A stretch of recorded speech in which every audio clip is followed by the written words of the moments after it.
The sudden, blinding vice grip on Leo's chest was the absolute worst kind of wake-up call. A crushing, suffocating tightness that stole his breath and left him gasping into the humid August air. Is this really how it ends? Before he could even formulate the question, a screeching halt outside his window. Not the smooth, controlled stop of the ambulance he desperately needed, but a frustrated truck braking. Told him something was terribly wrong. That's when the high-pitched, insistent voice started, slicing through the sticky suburban stillness like a razor, effectively blocking the path of his last hope. Inside the back of the sweltering ambulance, Daniel, the grizzled EMT, slammed his palm against the dashboard, letting out a frustrated sigh that smelled faintly of stale coffee and desperation. Are you kidding me right now? We've got a Code 3, suspected widowmaker, and she's standing there like a granite statue. Maria, his partner, already halfway out the side door with the crash cart, paused, her eyes narrowing as she took in the tableau. A pristine white SUV, carelessly angled across the narrow drive access, and a woman. Let's call her Brenda, though everyone knew the type, planted squarely in front of it. Brenda, in perfectly pressed athleisure wear and oversized sunglasses, looked less concerned about the dying man 50 yards away and more annoyed that a large medical vehicle was momentarily interrupting her meticulously planned day. You absolutely cannot park that monstrosity here, Brenda shrieked, hands dramatically emphasizing her disgust toward Daniel. This is a private access easement, and you're going to ruin my newly laid sod. Who gave you permission? Seriously, where's your supervisor? Maria felt a hot wave of disbelief wash over her. A sickening, familiar surge of adrenaline mixed with pure, distilled frustration. This wasn't a minor inconvenience. This was a matter of seconds, and every single one was stealing life from Leo. Ma'am, we have a man actively having a heart attack right now. We need to get this vehicle within range to move the patient. Maria pleaded, her voice tight with professional control. Did she hear the siren? Did she even care? Brenda scoffed, adjusting the strap of her designer water bottle. I pay homeowners association fees, darling. Big ones. And my property value is paramount. You can drive around, use the service entrance, I don't care. But until a supervisor authorizes you to cross my turf, you are not moving an inch. This is private property. The sheer entitlement was dizzying. Daniel stepped out, a tall man whose usual calm demeanor was now replaced by a burning, livid fury. Listen, lady, we are the authority right now. Get out of the way or we'll have to call the police to move you.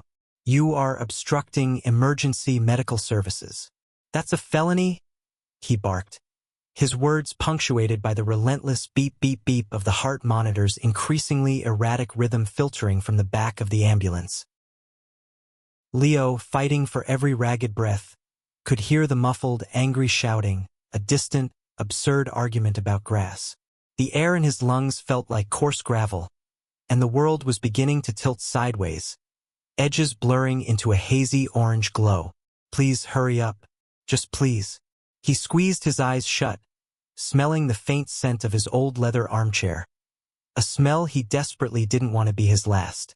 Maria saw his living room window and the pale, sweating face visible behind the sheer curtain, and she knew they were running out of time.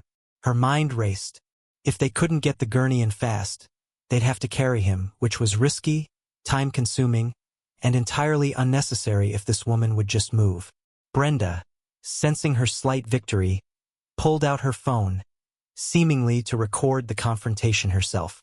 I'm calling the Homeowners Association and my lawyer, she announced with triumphant finality, striking a self-righteous pose right in the center of the access path.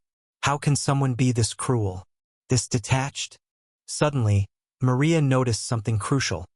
A muddy, battered pickup truck belonging to Leo's landscaper, parked innocently just off the curb, next to a slight, unused gap between Brenda's property line and Leo's. It was a tight squeeze, barely wider than the gurney itself, but it avoided Brenda's precious sod entirely. A secondary twist, a desperate path, opened up in her mind. Maria locked eyes with Daniel, an urgent, silent communication passing between them. "I'll take the cart through the ditch," she mouthed, already veering toward the gap. Daniel nodded curtly and turned back to Brenda, raising his voice to keep her distracted. "Ma'am, you are making a grave mistake. Think about the consequences." Brenda, still preening for her phone camera, barely registered Maria disappearing around the back of the ambulance, scrambling down the small embankment, dirt flying up around her scrubs. She was too busy posturing, too consumed by her petty rules to notice the solution unfolding just a few feet away.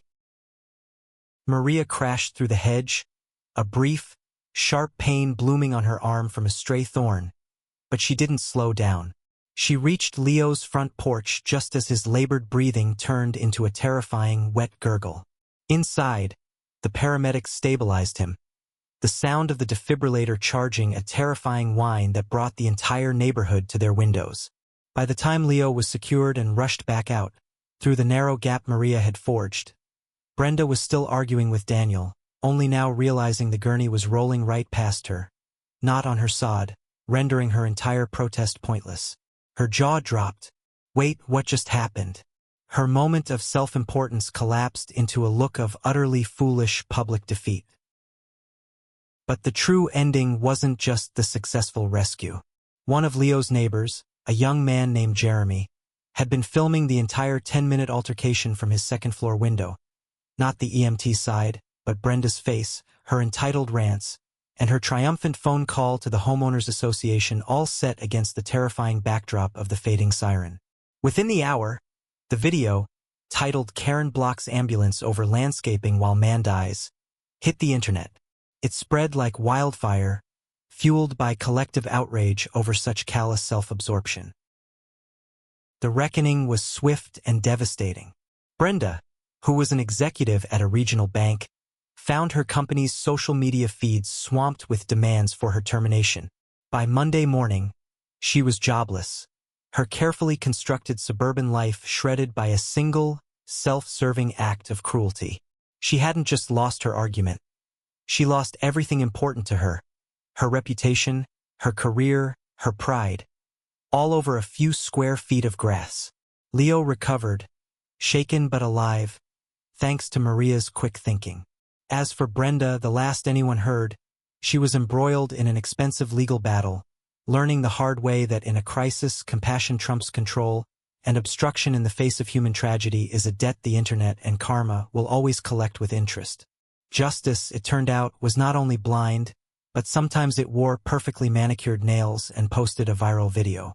Was it worth it, Brenda? Was that sad little patch of green really worth your entire life?